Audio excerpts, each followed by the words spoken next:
홍요셉 목사입니다. 네, 저는 뉴욕 퀸즈장로 교회에서 부목사로 있다가 2009년도에 파키스탄에 들어가서 16년 정도 파키스탄 선교사로 있다가 지금은 부산에 있는 본향 그 교회 목사로 섬기고 있습니다. 오늘 여러분들과 함께 하나님의 말씀을 나눌 수 있어 참 감사하고 하나님의 은혜인 줄 믿습니다.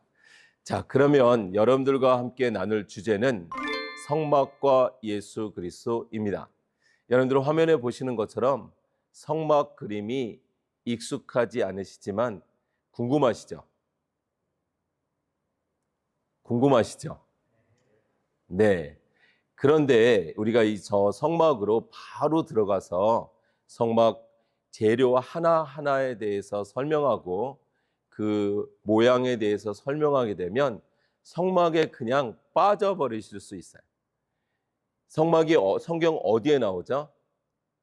성막이 성경 출애굽기에 나오는데 성막에서 너무 빠져버리면 나중에 레위기가 내 위기가 될 수 있습니다.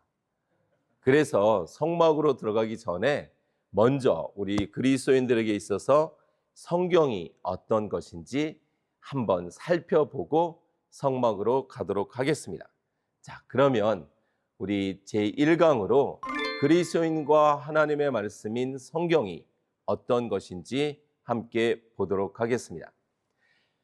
자, 여러분들의 성경책을 한번 펴보실 것인데 저는 성경책을 항상 이렇게 박스에다가 넣어가지고 다닙니다.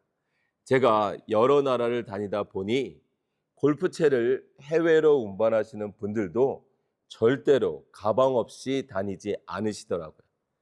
연주하시는 분들도 항상 악기를 가방에, 악기가 비싼 것일수록 가방도 비싸요. 그렇게 소중하게 다루는데 유독 성경책만 박스에 없이, 가방 없이 다니잖아요.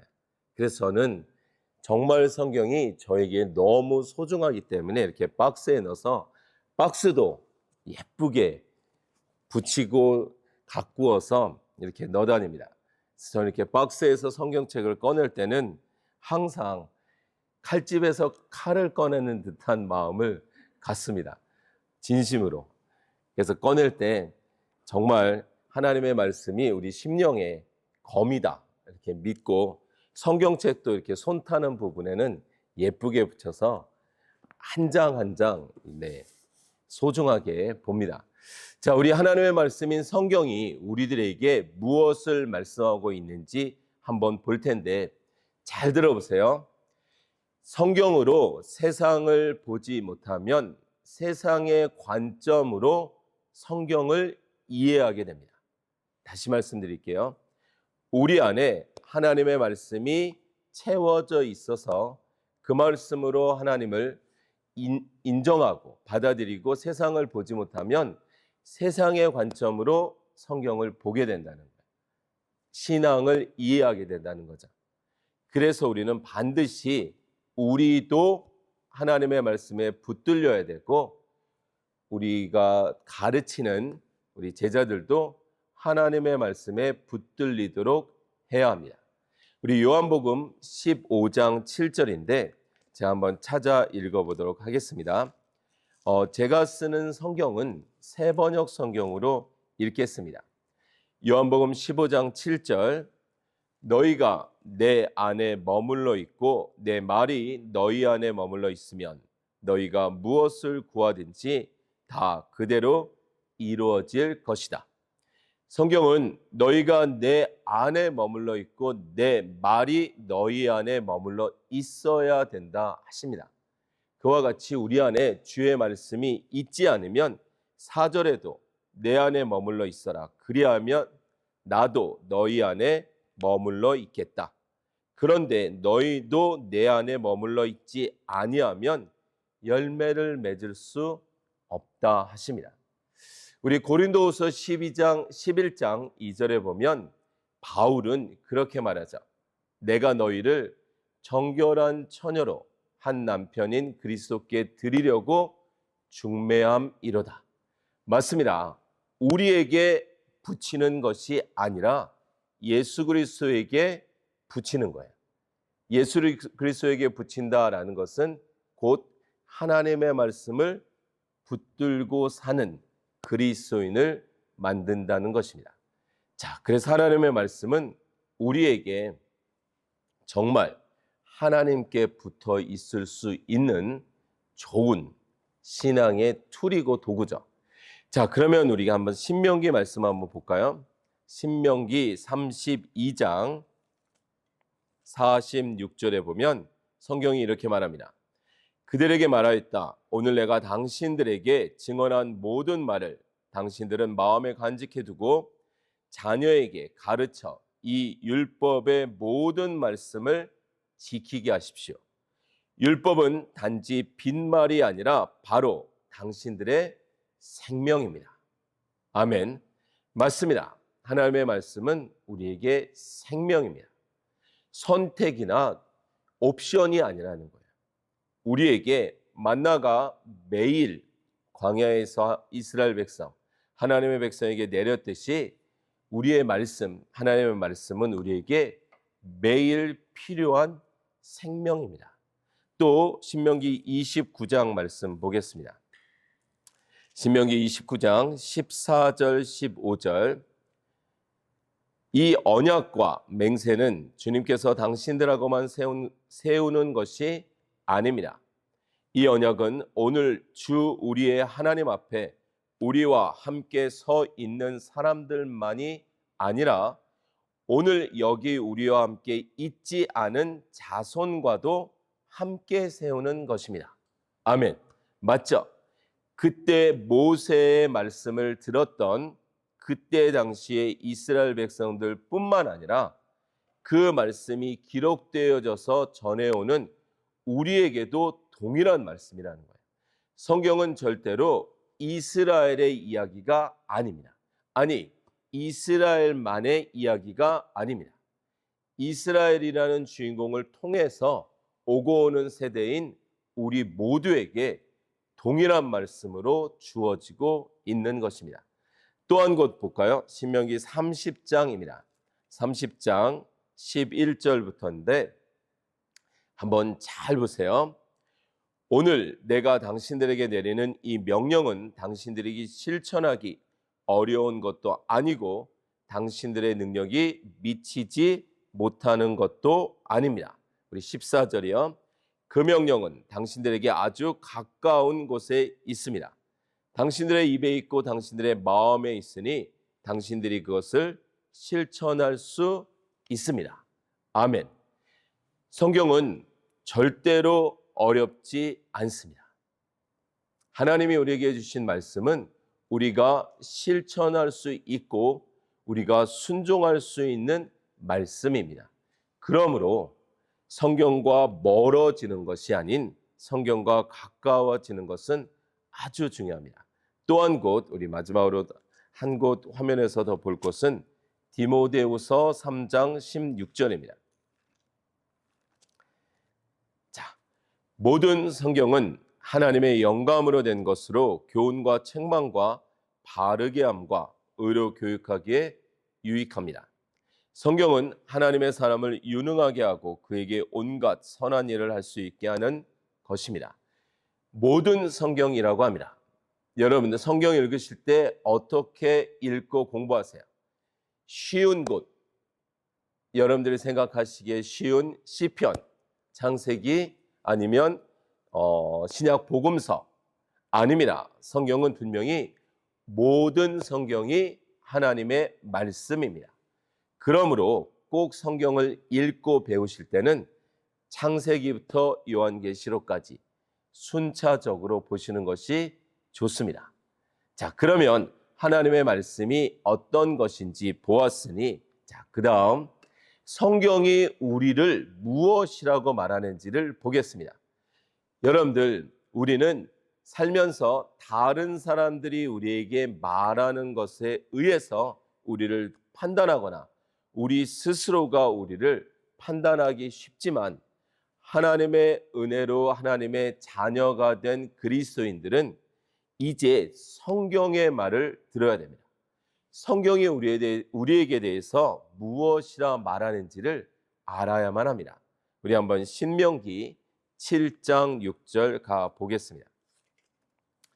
신명기 7장 6절 가서 보시면 당신들은 주 당신들의 하나님의 거룩한 백성이요 주 당신들의 하나님이 땅 위에 많은 백성 가운데서 선택하셔서 자기의 보배로 삼으신 백성이기 때문입니다 라고 성경이 말하고 있습니다. 성경은 우리가 하나님의 거룩한 백성이라고 합니다. 하나님의 백성. 자, 그리고 두 번째는 로마서 8장 14절. 로마서 8장 14절에 가서 보면 또 성경은 우리에게 우리가 누구인지를 말하고 있습니다. 자, 하나님의 영으로 인도함을 받는 사람은 누구나 다 하나님의 자녀입니다. 여러분은 또다시 두려움에 빠뜨리는 종살이의 영을 받은 것이 아니라 자녀로 삼으시는 영을 받았습니다. 그래서 우리는 그 영으로 하나님을 아빠, 아버지라고 부릅니다. 바로 그때에 그 성령이 우리의 영과 함께 우리가 하나님의 자녀임을 증언합니다. 맞습니다. 성경은 먼저 우리가 하나님의 백성이고 그리고 하나님의 자녀라고 합니다. 또한 우리 이사야서 44장 21절에 보면 자, 야곱아 이런 일들을 기억하여 두어라. 이스라엘아 너는 나의 종이다.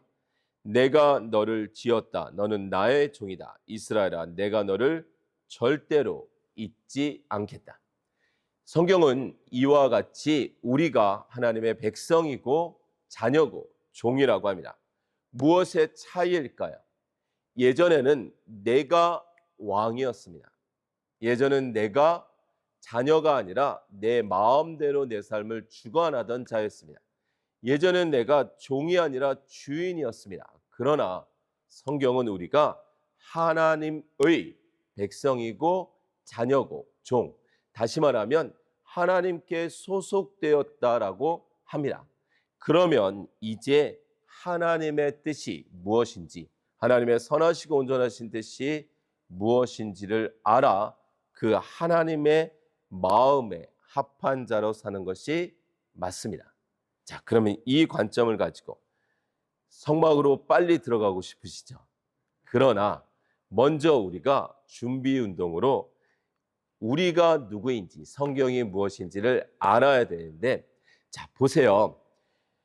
제가 이제 한국에서 전도사로 있다가 그리고 이제 미국에서 부목사로 또 파키스탄에서 선교사로 16년가량 이제 현지인들과 지내면서 참 성경을 다양한 방법으로 다양한 사람들에게 가르쳐 봤어요.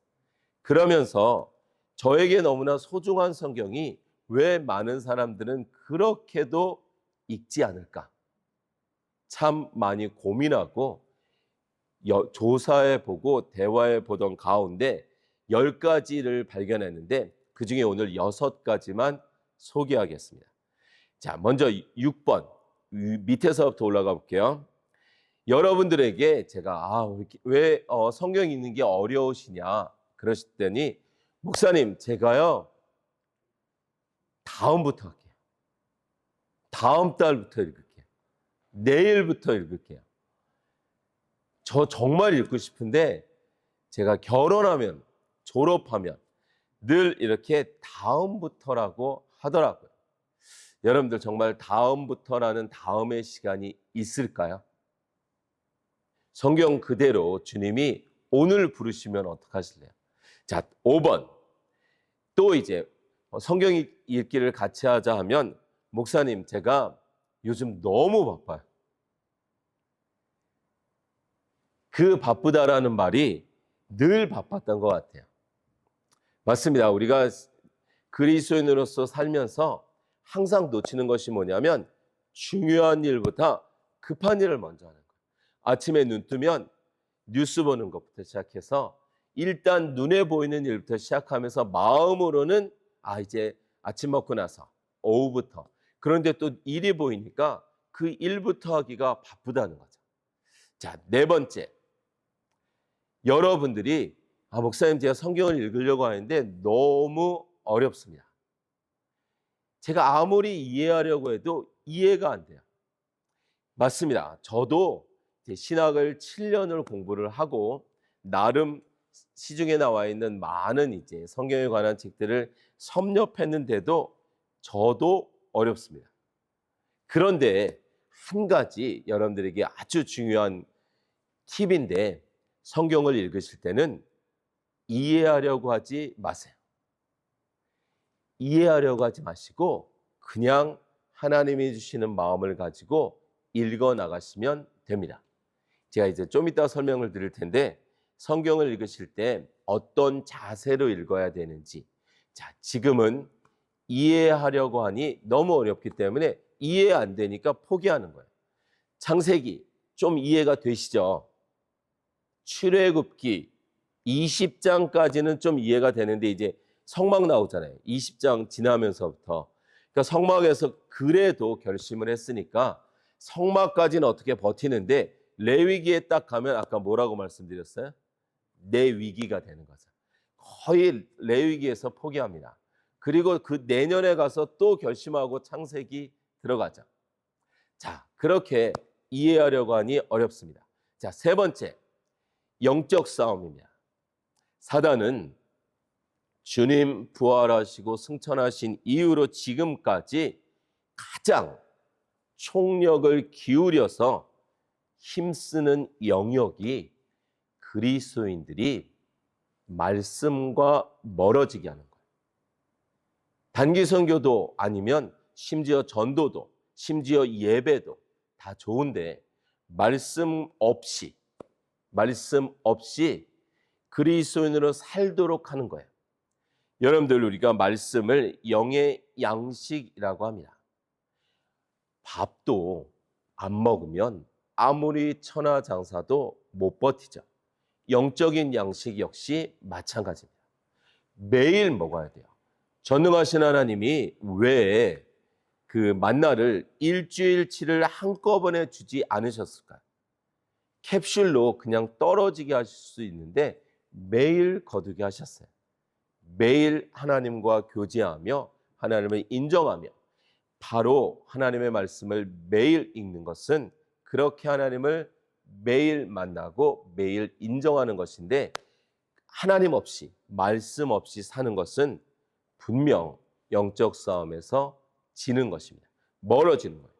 기도도 그렇지만 말씀도, 여러분들이 아침에 일어나서 말씀 앞에 먼저 가서 몇 장을 읽느냐는 둘째 문제고, 매일 말씀 앞에 가서 말씀으로 하루를 시작하는 하루는 사단의 등짝을 세게 때리고 시작하는 하루이고, 말씀 없이 그냥 내 계획과 분주함으로 시작하는 하루는 반대로 사단에게 등짝을 한 방 맞고 시작하는 하루다. 이렇게 생각하시면 되겠습니다. 자, 두 번째, 성경의 주체 되시는 예수 그리스도. 제가 데이트할 때는 인터넷이 없었어요. 정말 손편지 써가지고 제가 3통 보내면, 여기도 앉아있지만 제 아내가 1통 보냈거든요. 그러면 제가 그 1통 받은 손편지를 받자마자 열어봤을까요? 아니면 그냥 묵혀뒀다가 열어봤을까요? 받자마자 몰래, 신학교 기숙사에 있어가지고 몰래 안 들키게. 근데 그 편지를 한 번 읽었을까요? 아니면 10번 그 이상 읽었을까요? 전기 빌도 아니고 말이죠. 10번 그 이상을 읽었겠죠. 여러분들, 우리가 성경을 읽는다는 건 성경의 주인공 대신 예수 그리스도와의 관계입니다. 내가 예수 그리스도를 정말 사랑한다면 어떻게 말씀을 안 읽을까요? 주체 되시는 하나님과 나와의 관계가 긴밀하다면 분명히 말씀을 읽고 또 읽을 것입니다. 놓치시면 안 됩니다. 성경은 이스라엘의 역사책이 절대로 아닙니다. 성경은 우리에게 주시는 하나님의 마음입니다. 예수 그리스도의 사랑입니다. 자, 그리고 첫 번째, 제가 이제 뉴욕에 있을 때 한 번은 우리 청년들을 대상으로 성경 공부를 하다가 청년들에게 물어봤어요. 여러분들은 왜 이렇게 성경을 안 읽으시냐고. 그랬더니 이제 저는 뭐 이렇게 기대 없이 이제 그 다음 주제로 가려고 이제 질문을 툭 던진 거였는데 맨 앞에 앉아 있던 우리 청년, 아주 개구장인 청년이 손을 번쩍, 생각도 없이 손을 확 들더니 이렇게 툭 던졌는데 그 말이 제 아주 그냥 충격이었어요. 밤새 그 말로 생각이 됐는데 지금까지도 벌써 한 20년이 넘은 이야기인데 생각이 되는데, 그리스도인들이 성경을 그리 잘 안 읽으시는 이유 중에 제가 볼 때 첫 번째는 성경이 하나님의 말씀이라고 믿지 않기 때문입니다. 그 청년이 그랬어요. 저는 안 믿는데요, 이러더라고요. 그 청년이 하나님을 안 믿는다는 게 아니었어요. 그 청년이 신앙이 없었던 것도 아니고 그 청년이 구원을 안 받았다는 얘기도 아니에요. 자기는 하나님을 믿는데 이 성경책이 하나님의 말씀이라고 자기는 안 믿는다는 거예요. 그래서 그랬구나. 그래서 그럴 수 있겠구나. 정말 이 성경이 하나님의 말씀이라고 믿는다면 어떻게 안 읽을 수 있을까? 어떻게 말씀을 통해서 하나님을 안 만날 수 있을까 하는 것입니다. 맞습니다. 우리에겐 진지하게 생각해 봐야 됩니다. 성경이 나에게 어떤 책인지, 정말 하나님의 편지이고 말씀인지 말입니다. 자, 그러면 이제 1강 마지막으로 우리에게 하나님의 말씀을 더욱더 가까이 하는데 제가 한 30년 연구해 가지고 적어놓은 비결을 말씀드리도록 하겠습니다. 자, 첫 번째, 성경 공부에서 공부라는 단어를 빼야 됩니다. 성경 공부라 그랬더니 열심히 노트를 가지고 오셔가지고 열심히 적으세요. 저를 보지도 않으세요. 그냥 그 단어 하나 안 빠뜨리고 적으세요. 그런데 성경은 안 읽으세요. 그 노트 한 거는 아주 달달 외우실 것 같아요. 그런데 정작 그래서 공부를 빼야 되는구나. 그냥 성경으로 바로 가야 된다. 그래서 첫 번째는 성경으로 가세요. 공부하려고 하지 마시고, 두 번째, 성경을 이제 읽고 공부하실 때는 너무 깊이 가까이 가지 마세요. 하나를 너무 깊이 들어가시면 다른 것과 균형을 못 맞추기 때문에 그 다음으로 넘어가는데 어렵습니다. 여러분들 어떤 책이나 그림도 우리가 이렇게 너무 시선을 가까이 두면 글자가 안 보여요. 좀 적절한 거리를 두고, 그래서 너무 깊이 가까이 가지 말고 전체를 보려고 하세요. 그 다음에 각 권, 인물, 주제로 가시면 훨씬 좋습니다. 세 번째, 말씀 암송 좋습니다. 묵상 좋습니다. 필사도 좋고 다 좋은데 먼저 성경 통독을 꾸준히 하세요. 아까 말씀드린 대로 이해하려 하지 마시고 꾸준히 창세기부터, 절대 편식하지 마시고 창세기부터 요한계시록까지를 꾸준히 반복해서 1번, 5번, 10번 그러다 보면 집중해서 읽을 때도 안 보이던 게 보이기 시작합니다. 자, 네 번째, 내 관주 성경을 만들어 보세요. 요즘 스마트폰으로 성경 많이 보시죠? 이곳에 계신 분들도 지금 다 성경책을 가지고 계신 것 같아요. 근데 스마트폰보다는 꼭 여러분들의 성경책을 가지고 계시는 게 좋습니다. 여러분들의 성경책에 이렇게 줄도 그으시고, 때론 이제 은혜 받으시면 회개의 눈물도 흘리시고, 여러분들의 손때도 묻히시고, 그렇게 1번, 10번, 심지어 100번 읽은 성경은 여러분들에게 보물, 생명이 됩니다.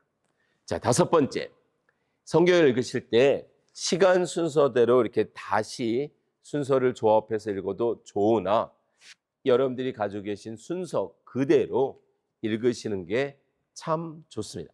왜냐하면 성경은 우리에게 역사를 알려주려고 한 것이 아니라 메시지를 주고 있기 때문에 그렇습니다. 자, 여섯 번째, 성경을 이해하려 하지 말고 은혜를 구하며 믿음으로 받아들여야 합니다. 아까 말씀과 동일한데 너무 지식적으로 이해하려고 하지 마시고 그냥 말씀 앞에 서시는 거예요. 은혜를 구하시는 거예요. 그럼 하나님이 여러분들에게 여러분들의 마음을 열어서 넣어주시는 구절들이 있습니다. 그래서 너무 이해하려고 집착하지 마시고 은혜를 구하시며 믿음으로 나아가시면 되겠습니다.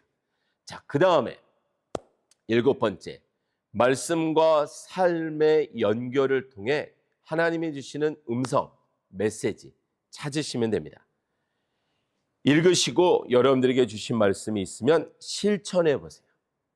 아는 것으로 끝나지 말고 하나씩 하나씩 작은 것에서 실천하시다 보면 그 다음에 더 큰 것을 만나게 됩니다.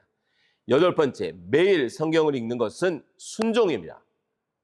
왜냐하면 성경에서 우리에게 매일 주야로, 우리 한번 시편 1편 2절 한번 볼까요?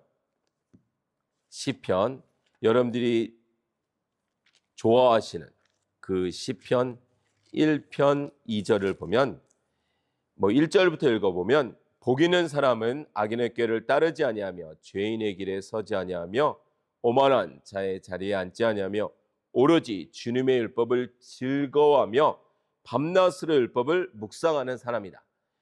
즐거워하며 밤낮으로 매일 주님의 율법을 묵상하는, 여러분들 정말 성경을 피실 때 즐거우세요?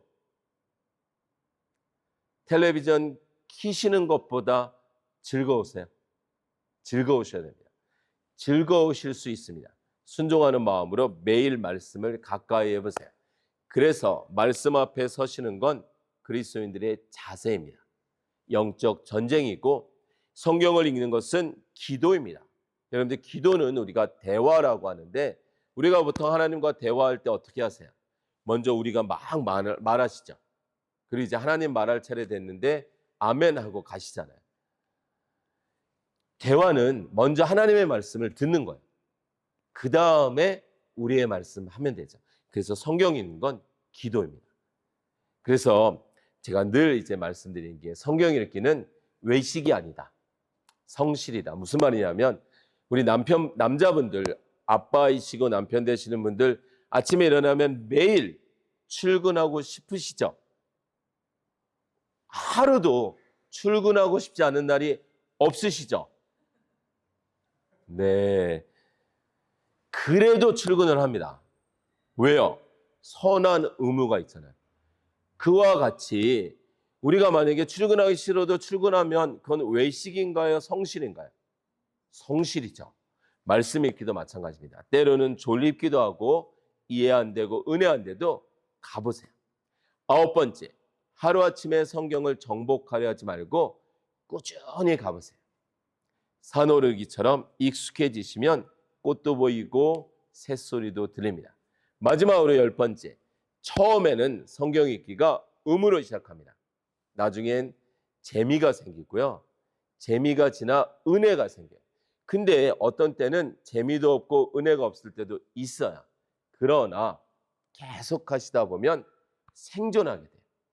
아, 이거는 살기 위해서 읽어야 되는 거였구나. 내가 그리스도인으로 살기 위해서 밥을 입맛 없어도 먹어야 되듯이 그러다 마침내는 호흡이 돼요. 말씀을 읽어야지 이게 아니라 그냥 당연한 것이 돼요. 그렇게 여러분들이 믿음의 사람으로 사는데 마지막 우리 한 구절, 아까 시편 1편 2절 봤죠? 그러면 신명기 17장 19절 보고 1강을 마치도록 하겠습니다. 신명기 17장 19절 보면 자, 우리에게 뼈 때리는 말이죠. 여태까지 아마 여러분들이 이런 말씀이 안 보이셨을 수도 있는데 자, 제가 읽겠습니다. 평생 자기 옆에 두고 읽으면서 자기를 택하신 주 하나님 경외하기를 배우며 이 율법의 모든 말씀과 규례를 성심껏 어김없이 지켜야 합니다. 평생 여러분들의 옆에 두고 읽을 말씀, 바로 하나님의 말씀인 성경입니다.